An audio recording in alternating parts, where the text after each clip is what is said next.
कि doctor B.R. Ambedkar के बाद मैं दूसरा अम्बेडकर हूं, तो उसकी मुठपना होगी कि आप लोग अपने बच्चे को सही परवरिश नहीं करते, सही ध्यान नहीं देते। वो संविधान ही बचाता है और थानेदार भी इसी संविधान से बात करता है कि जतिया कंगेली अब भतुआ न खैली तो जिंदगी बेकार बा। बिहार में जिसकी भी सरकार रही हो, वो बिहार के पासवानों को अनदेखी करने का काम किया है। एक बेटा पढ़ता है तो एक घर आबाद होता है, एक बेटी पढ़ती है तो गांव आबाद होता है, पंचायत आबाद होता है। पटना में जाइए, वहां इको पार्क है। हमारा भगवान रामविलास जी एक भवन तक नहीं दिया। बाबा साहब का जो त्याग रहा है, बलिदान रहा है, वो कितना भी कोई कह ले कि डॉक्टर B.R. अम्बेडकर के बाद मैं दूसरा अम्बेडकर हूं, तो उसकी मुठपना होगी, उसकी अबोधता होगी और बेवकूफी होगी। बाबा साहब जब 26 नवंबर 1949 को जब संविधान लिख करके और जब पेश किया था उन्होंने, तो जानते हैं साहब, उससे पहले उनके 2 बेटा लोग मर गए थे और वो अपने मरे हुए पुत्र को चेहरा तक नहीं देखा था। वो मेहनत करके उन्होंने अब संविधान लिखने का काम किया। वैसे महान पुरुष को नमन करते हैं। आपको बता देना चाहता हूं कि आप लोग ये संविधान पढ़ते नहीं है और पढ़े हुए लोग अपने समाज को बताते नहीं है। आर्टिकल 14 से लेकर के आर्टिकल 32 तक जो हमारा अधिकार है, समानता का अधिकार, शिक्षा का अधिकार, बोलने का अधिकार, चलने का अधिकार, उस अधिकार को समझिए। नहीं तो आप थानेदार के सामने जब बोना बन करके बैठते हैं, वो संविधान ही बचाता है और थानेदार भी इसी संविधान से बात करता है और IPC CRPC से बात करता है। दोस्तों, जतिया हमारा यहाँ है, तो मेरा मानना है ये सन ऑफ दुसाद इंजीनियर राजकुमार पासवान का कि जतिया कंगेली अब भतुआ न खैली तो जिंदगी बेकार बा। तो ये राजकुमार पासवान ये आपको बताने आए हैं कि बिहार में जिसकी भी सरकार रही हो, बिहार में जिसकी भी सरकार रही हो, वो बिहार के पासवानों को अनदेखी करने का काम किया है। और ऐसे लोगों से मुझे लड़ना भी है, लेकिन जो अच्छा काम करेगा उसको अच्छा बोलने की भी ताकत होनी चाहिए। जो खराब काम करेगा, जो समाज हित में काम नहीं करेगा, उसको बुरा भी बोलने की ताकत होनी चाहिए। हम लोग में होनी चाहिए कि नहीं होनी चाहिए? इसलिए मेरे मित्रों, दोस्तों, आपको बता देना चाहता हूं कि बिहार की जो पासवान है वो राजस्थान से चला था। बाबा साहब ने कहा था एक चीज कि अगर अपना घर कमजोर हो तो सबसे पहले घर को मजबूत करो और उसको आगे बढ़ाओ, तब समाज की बात करो, तब जमात की बात करो। आज संविधान दिवस पे हम लोग हैं। मुझे कहना ये अनिवार्य बनता है, नहीं तो बाबा साहब की आत्मा दुखी होगी और वो कहेंगे कि तुम जब इंजीनियर बने और दिल्ली यूनिवर्सिटी में तुम नौकरी किए, 70,000 की नौकरी छोड़कर के 2 बार लोकसभा का चुनाव हाजीपुर से लड़े, तो समाज को जगाने का काम क्यों नहीं किया? तो वो मेरा दायित्व बनता है। और आज मैं कहूंगा, सच को सच कहने की ताकत होनी चाहिए। अगर सच कहना बगावत है तो मानो मैं बागी हूं। दोस्तों, हमारी जाति पासवान है, राजस्थान से चले थे, हरियाणा में खटे, राजस्थान में गहलोत, हरियाणा में खटीक, उत्तर प्रदेश में पसिया और बिहार में हम लोग पासवान हैं। लेकिन हमारी जाति की आरक्षण जानते हैं कितने राज्यों में है? आज आजादी के 75 साल हो गए, फिर भी हम लोग मात्र 4 राज्य में हम लोग की आरक्षण है। हमारे जातियों की शोषण हो रही है, दोहन हो रही है, हमारे लोग को मारे जा रहे हैं। उसमें हमारा नेतृत्व नपुंसक बन के बैठा हुआ है। जो विधानसभा लोकसभा में बैठे हुए हैं वो हमारी जाति के लिए एक आवाज नहीं उठाते हैं। हम आपको बता दें, सामंतवादी मोहल्ला में गए, जहां 150 घर लोग थे, वहां पे पासवान 25 घर था। और एक बेटा ने सच बात कहा तो उसको गोली मार दिया गया। हम वहां गए, लेकिन हमारा जो नेतृत्व की तरफ देख रहे हैं वो वहां नहीं गया। वो क्या कहा कि मेरा वोट खराब हो जाएगा। अभी अभी औरंगाबाद में 25 महिलाओं को थानेदार उठा ले गया, 3 को सामंतवादियों ने मारा। ये 3 दिन पहले की 23 तारीख की घटना है। वहां भी नहीं गए कि सामंतवादी वोट मेरा खराब हो जाएगा। तो कहां ले जाना चाहता है?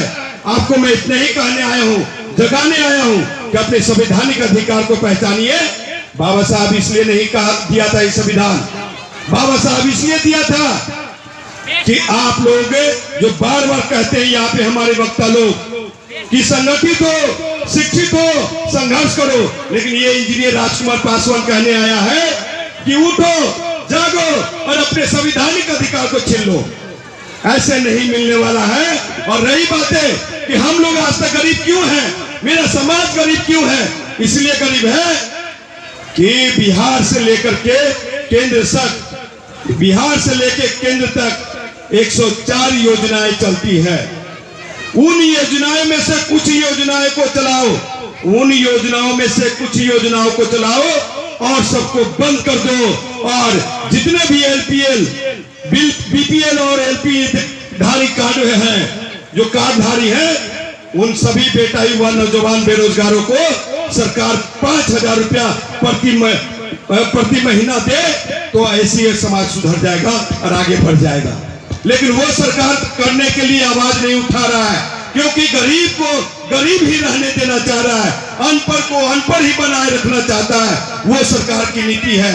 आपको बता दूं कि आपकी आरक्षण खत्म हो चुकी है। जो कहते हैं कि आरक्षण खत्म नहीं हुई है, मैं कहता हूं और मैं प्रूफ भी दे सकता हूं कि आपकी आरक्षण खत्म हो चुकी है। ये बाबा साहब का संविधान में बदलाव भी हो चुका है। और वही जो 5,000 वर्ष पहले जो मनुस्मृति था, जो मनुवादी था, जो संघ के द्वारा, भाजपा के द्वारा, और जो मुझे ब्राह्मणों से राजपूत भूमियार ब्राह्मणों से मुझे द्वेषता नहीं है। हमारी लड़ाई उन ब्राह्मणवादी मानसिकता से है जो हमारे समाज को आगे आने में रोकते हैं। हम वैसे लोगों से लड़ते हैं। ये दुसाध पुत्र सभी मंचों से दहाड़ता है, ये कहता है कि जागो, जो समाज एक जाति, एक पत्थर का देवता पूजने में रहेगा, वो समाज कभी आगे नहीं बढ़ सकता। इसलिए आपको बताने आए हैं, सुनिए, बाबा साहब जो संविधान दिए हैं, ये सिर्फ बेटियों को चूल्हा फूकने के लिए नहीं। मैं क्या कहने जा रहा हूं, बाबा साहब ने ये संविधान दिया है सिर्फ बेटियों को चूल्हा फूकने के लिए नहीं। अगर बेटी में हमारी चूल्हा फूक सकती है तो कलम भी चलाएगी और अपने इज्जत आबरू अधिकार के लिए वो तलवार भी उठाएगी। बाबा साहब ने कहा था ये। लेकिन आज कहां हम लोग हैं, आज हम लोग कहां हैं, वो चीज को समझने की जरूरत है। उस चीज को देखिए, एक बेटी पढ़ती है, देखिए एक बेटा पढ़ता है, एक बेटा पढ़ता है तो एक घर आबाद होता है। एक बेटा पढ़ता है तो एक घर आबाद होता है। एक बेटी पढ़ती है तो गांव आबाद होता है, पंचायत आबाद होता है, जिला आबाद होता है, राज्य आबाद होता है। तो आप लोग ज्यादा से ज्यादा बेटियों को भी पढ़ाइए। देखिए, हम आने वाले आगामी कुछ दिनों बाद जब गांधी मैदान बुक हो जाएगा तो आप लोग तक हमारी तारीख पहुंचेगी। बिहार के ऐतिहासिक मैदान पटना गांधी मैदान में दुसाध पासवान महारेला कराने जा रहा हूं मैं। और इसलिए कराने जा रहा हूं कि जब बिहार के ऐतिहासिक मैदान पटना गांधी मैदान में भूमिहार ब्राह्मण महारेला हो सकता है, कुर्मी चेतना रैली हो सकती है, तेल पिलावन लाठी गुवावन यादवों का रैला हो सकता है, कुर्मी कुशवाहा का हो सकता है, मलाहों का हो सकता है, सभी जाति की हो सकती है। तो दुसाध पासवान महारेला क्यों नहीं हो सकता मेरे दोस्तों? तो दुसाध पासवान महारेला के लिए हम न्योता भी देने आए थे कि मुझे पता है कि इस पंचायत में, इस गांव में जो अम्बेडकरवादी बहुजन लोग हैं, उनमें हमारे जाति के लोग 90% लोग हैं। उनकी भी बात कहनी है, बहुजनों की भी कहनी है। अंत में चलते चलते ये जरूर कहेंगे कि हम लोग रात दिन ब्राह्मणों को गाली देने में लगे रहते हैं, ब्राह्मणों को कोसने में रहते हैं। तो उनसे अच्छा इस चीज भी सीखना जरूरी है, उनके अच्छे गुण जो है उसको भी सीखना जरूरी है। क्या है कि आप लोग अपने बच्चे को सही परवरिश नहीं करते, सही ध्यान नहीं देते। अगर वो रोड क्रॉस कर रहा है, कोई बदमाशी कर दिया तो उसको आप थप्पड़ से मारते हैं। लेकिन वो आदमी जो सोन जाति के हैं वो थप्पड़ नहीं मारते, उस बच्चे को गोद में ले जाते हैं, एक रूम में ले जाते हैं। इस संविधान का जो अधिकार है उस चार्ट पेपर में बड़ा बड़ा फोटो में दिखाते हैं। क्या दिखाते हैं? क से कबूतर, ख से खरगोश, ग से गमला, A for apple, B for ball, C for cat, D। तो उसका बच्चा ना IAS बनेगा, आपका बेटा तो एक चपरासियों नहीं बन पाएगा। तो इसलिए आज से संविधान दिवस के दिन आप शपथ लीजिए, बंद कीजिए कि आप लोग अपने बच्चे को ज्यादा से ज्यादा प्यार दीजिए, खिलाइए, पढ़ाइए। और रूम में आप लोग क ख ग घ अंगा, क से कबूतर, ये सब चीज का एक चार्ट पेपर आता है उसको लगाइए और बच्चे लोग को ज्यादा से ज्यादा पढ़ाइए। तब बहुजन को लोग, जो बहुजन के लोग हैं उनके बच्चे लोग ज्यादा से ज्यादा IAS बनेंगे, नहीं तो नहीं बनेंगे। आप कितनों गाली, अरे भैया वही जो साबुन सोडा से हम नहाइला, वही साबुन सोडा से ना सोन लोग नहाते हैं। तो जब आप लोग सबसे ज्यादा बहुजन लोग पत्थर को पूजते हैं, हम ये नहीं कहते कि देवी देवता को मत पूजिए, लेकिन पत्थर को पूजते हैं, पूजिए आप, लेकिन सबसे ज्यादा इस संविधान को पहचानिए। IPC CRPC की किताब पढ़िए और पढ़ के आगे बढ़िए। हम भी कह रहे हैं कि शिक्षा ही एकमात्र अधिकार है, रास्ता है कि हम लोग आगे आ सकते हैं। अब हम सामाजिक बात कर दिए, चलते चलते अंत में हम राजनीतिक पहलू से एक बात कहते हैं कि देखिए हमारे समाज के जो पुरोधा थे, जिस पे हमने 50 साल विश्वास किया, वो हमारे लिए आदरणीय रहे, सम्मानीय रहे, मेरा पिता तुल्य रहे, स्वर्गीय रामविलास पासवान जी। लेकिन उनको जो काम करना था लोकसभा में उन्होंने नहीं किया। उन्होंने क्या कहा कि दलित का बेटा, दुसाद का बेटा, चमार का बेटा, मुसार का बेटा हल चला सकता है, रिक्शा चला सकता है, मजदूरी कर सकता है, खेत में काम कर सकता है, लेकिन सोन का बेटा नहीं कर सकता। अरे भाई उसको 10% आरक्षण दे दो। क्या ऐसी वकालत करनी चाहिए? यानी कि उसी ब्राह्मणवादी मनोवादी मानसिकता में हमारे भगवान ने छोड़ा कि जो 5000 वर्ष पहले जो मनोवादी था, ब्राह्मणवादी था, उस ब्राह्मणवादी में छोड़ के चले गए। और उनको क्या कहना चाहिए था कि जो संविधान निर्माता डॉक्टर बाबा साहब आम्बेडकर जी ने जिस समय 1935 में आरक्षण लागू करवाया था अंग्रेजों के द्वारा, ब्रिटिश हुकूमत के द्वारा, तो जानते हैं उस समय देश की जनसंख्या कितनी थी? उस समय देश की कुल जनसंख्या 39 करोड़ था।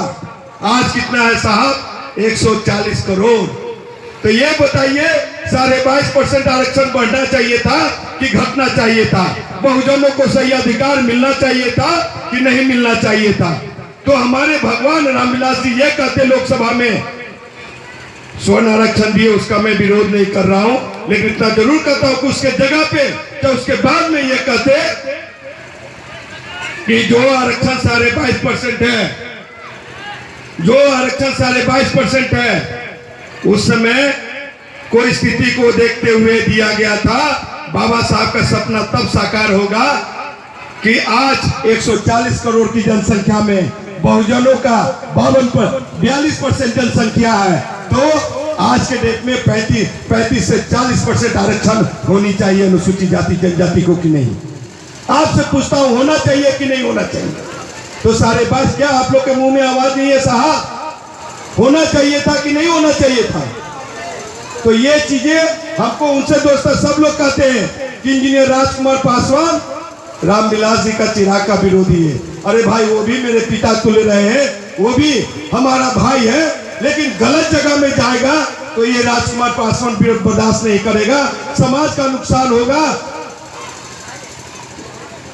समाज का नुकसान होगा तो हम बर्दाश्त नहीं करें। देख लीजिए संघ जो भाजपा है वो पहले एक प्रधान राष्ट्रपति को बैठाया कुर्सी पे, उसके बाद संविधान में समीक्षा करने का एक पेज फंसा दिया, फिर उसको भगाए तो राष्ट्रपति महामहिम कौन है, मुर्मू जी आई हैं, उनकी शुद्धिकरण की गई। आज मेरा जिसको हम जय जयकारा कर रहे हैं वो भी हाफ पैंट और फुल पैंट निकरधारी संघ और भाजपा के गोद में जाके मानस पुत्र बन रहे हैं। मेरा ये नहीं कहना है आप कहां जा रहे हैं, इतना बड़ा फौज है, ऐसे ऐसे खूबसूरत। सुनिए, समाज में अमर आजाद भाई जैसे लोग, रजनीश भाई जैसे लोग, इंजीनियर राजकुमार पासवान जैसे लोग, चंदन भाई जैसे लोग, अमर ज्योति जैसे लोग, अनामिका बहन जैसे लोग, एक ताकतवर चट्टान अपने समाज के लिए खड़ा है। ये लोग क्या हैं जो विधानसभा लोकसभा में बैठे हैं, मलाई खा रहे हैं। जब इनको लात लगता है तो समाज याद आता है, जाति याद आती है और आकर के रोते कि बाप रे हमको ऐसे बोल दिया। बुरा हो या भला हो, देखिए लालू यादव जी ने, आदरणीय सम्मानीय बिहार के पूर्व मुख्यमंत्री रहे लालू प्रसाद यादव, उन्होंने रोटी नहीं दिया लेकिन कुर्सी पे बैठने का अधिकार दिया। उस वाले में जिस समय 90 के दशक की बात कर रहा हूं, लेकिन हमारी जाति को 7% आरक्षण में सिमटा दिया, जबकि हम पूरे बिहार घूमे हैं। पासवानों की संख्या जानते हैं कितना है? अगर यादव 12% है तो पासवान भी 12% है। वो कैसे? जिस पंचायत में जाइए, जिस प्रखंड में जाइए, जिस गांव में जाइए, जहां पे 500 या 50 घर यादव है, वहां पे 400 घर पासवान और 40 घर पासवान भी है।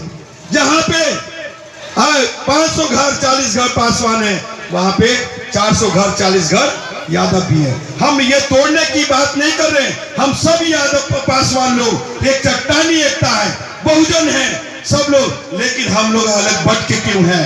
ये संविधान की ताकत के साथ जुड़ के चलने की आवश्यकता है, तभी जाकर के समाज एक सही समाज बनेगा।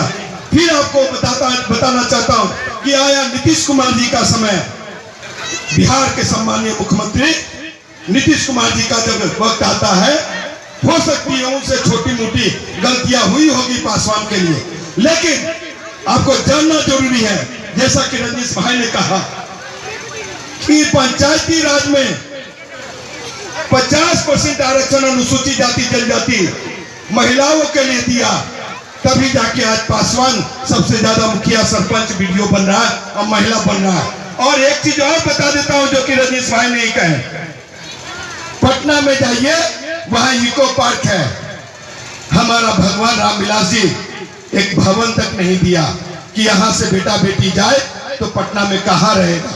लेकिन नीतीश कुमार जी ने वहां पे,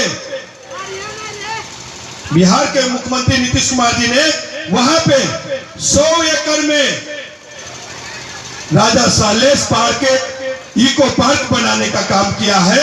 कभी वो पार्क घूम के आइए, और राजा सालेस जी तलवार लेकर के खड़े हैं वहां पे। तो आपको बता दूं कि किसी से नफरत करना ये तो विचारधारा की लड़ाई है, लेकिन हमारा नेता किस ओर जा रहा है? जो संविधान विरोधी है, जो दलित विरोधी है, जो आरक्षण विरोधी है, वहां ले जाकर के बेच रहा है। 50 साल तो हम लोग बीतते आए, कोई भी इस सभा में, कोई भी इसे आज के दिन मैं कहता हूं, कोई भी दुसाध का बेटा हो वो मुझे बता दे कि आदरणीय सम्मानीय रामविलास पासवान जी अपने जाति के लिए अगर 5 काम किया हो तो मैं अभी से, आज से राजनीति छोड़ दूंगा और हम गंगा जी में समाधि ले लेंगे। लेकिन हमको यही कहना है, सुनिए, उनके नारा था दलित सेना में कि मैं उस घर में दिया जलाने चला हूं जिस घर में सदियों से अंधेरा है।